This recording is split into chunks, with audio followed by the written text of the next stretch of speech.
This is STWS Broadcast, bringing you the latest news on the Pacific Theater.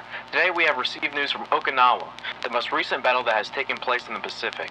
This battle has been the most horrific and devastating encounters that the U.S. has faced in its fight against Japan.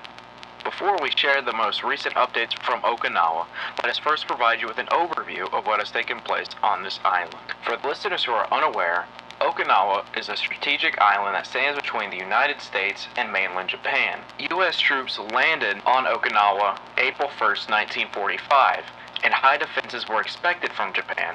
However, when the U.S. troops landed on the beaches of Okinawa, they encountered little to no resistance, as if the beaches were completely vacant. As a result, the U.S. forces were able to take two airfields without any difficulty. However, as the U.S. troops began to move inland, they encountered fierce resistance from the Japanese. It became evident that the Japanese had been hiding on the island all along, hiding in caves and tunnels, waiting for the right time to strike.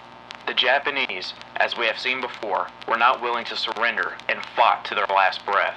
They used every tactic available to them, including the infamous kamikaze attacks, in which more than 2,000 Japanese pilots flew their own planes in U.S. ships, causing catastrophic damage. An estimated 36 ships were sunk, and almost 400 ships were damaged. Tragically, almost 5,000 American seamen lost their lives due to these attacks alone.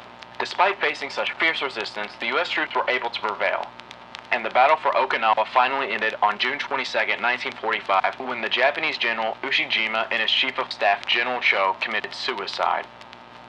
The casualties of this battle are staggering.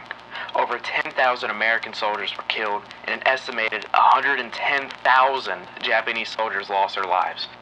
However, what's even more heartbreaking is the loss of innocent civilian lives. We have received reports of large civilian casualties in Okinawa, with an estimated 40,000 to 150,000 civilians losing their lives, including many women and children. It is worth knowing that U.S. troops did not cause these civilian casualties when they invaded the island. It was the Japanese who forced people to volunteer to join the military. Most notably, they forced children to volunteer to join the military and then put these children on the front lines as human shields. This is a clear indication of how brutal and ruthless the Japanese army has become in its desperation to defend its homeland.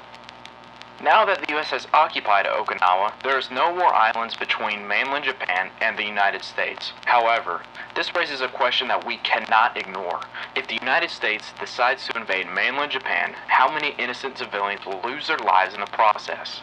It is evident that the Japanese are not willing to surrender, and if the U.S. chooses to invade Japan, the casualties will be high for both sides.